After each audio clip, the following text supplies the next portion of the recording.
మేడ్చల్ జిల్లా కేసర్లో మల్లారెడ్డి సందడి చేశారు. తన 50వ వివాహ వార్షికోత్సవం సందర్భంగా బీఆర్ఎస్ నేత గుర్రం శ్రీధర్ రెడ్డి ఆధ్వర్యంలో కబడ్డీ పోటీలు నిర్వహించారు. ఈ పోటీల్లో పాల్గొన్న మల్లారెడ్డి విజేతలకు బహుమతులు అందజేశారు. అనంతరం క్రీడాకారులు నాయకులతో కలిసి కాసేపు కబడ్డీ ఆడి సందడి చేశారు మల్లారెడ్డి.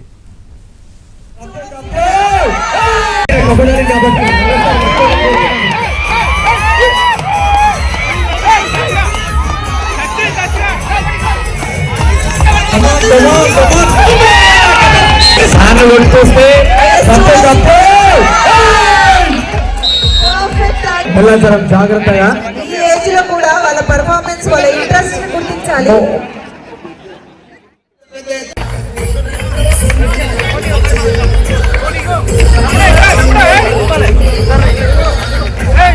ఉన్నప్పటికీ కూడా మన గ్రామంలో జరుగుతున్న ఈ కబడ్డీ టోర్నమెంట్ ని అండ్ మన ప్రియతమ ఎమ్మెల్యే గారికి అందరము ఒకసారి క్లాప్స్, కరతల ధ్వనులు అందరూ క్లాప్స్ కొట్టండి ఒకసారి. ఎమ్మెల్యే గారికి స్వాగతం అందరూ. Thank you.